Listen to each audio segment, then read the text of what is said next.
Ladies and gentlemen, welcome to the afternoon session of the opening day today, the 11th of September, 1893.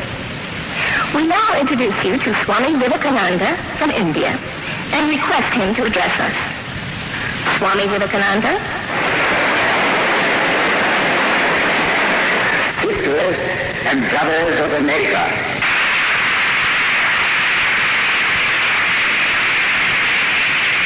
it fills my heart with joy unspeakable to rise in response to the warm and cordial welcome which you have given us. I thank you in the name of the most ancient order of monks in the world.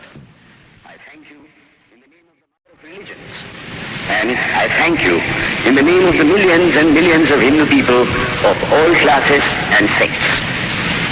My thanks also to some of the speakers on this platform who, referring to the delegates from the Orient, have told you that these men from far-off nations may well claim the honor of bearing to different lands the idea of toleration.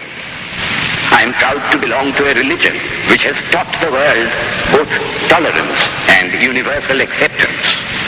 We believe not only in universal toleration, but we accept all religions as true. I am proud to belong to a nation which has sheltered the persecuted and the refugees of all religions and all nations of the earth.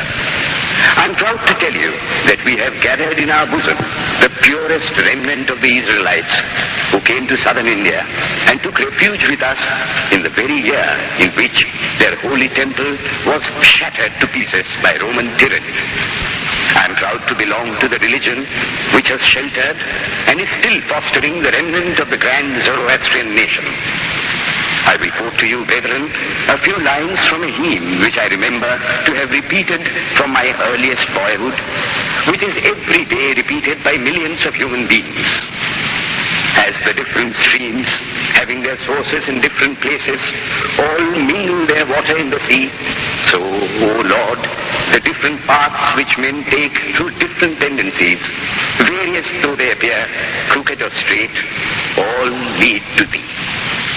The present convention, which is one of the most august assemblies ever held, is in itself a vindication, a declaration to the world of the wonderful doctrine preached in the Gita.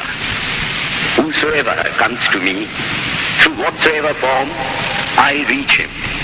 All men are struggling through paths which in the end lead to me. Sectarianism, bigotry, and its horrible descendant, fanaticism, have long possessed this beautiful earth. They have filled the earth with violence, drenched it often and often with human blood, destroyed civilization, and sent whole nations to despair. Had it not been for these horrible demons, human society would be far more advanced than it is now. But their time is come, and I fervently hope that the bell that tolled this morning in honor of this convention may be the death knell of all fanaticism, of all persecutions with the sword or with the pen, and of all uncharitable feelings between persons wending their way to the same goal.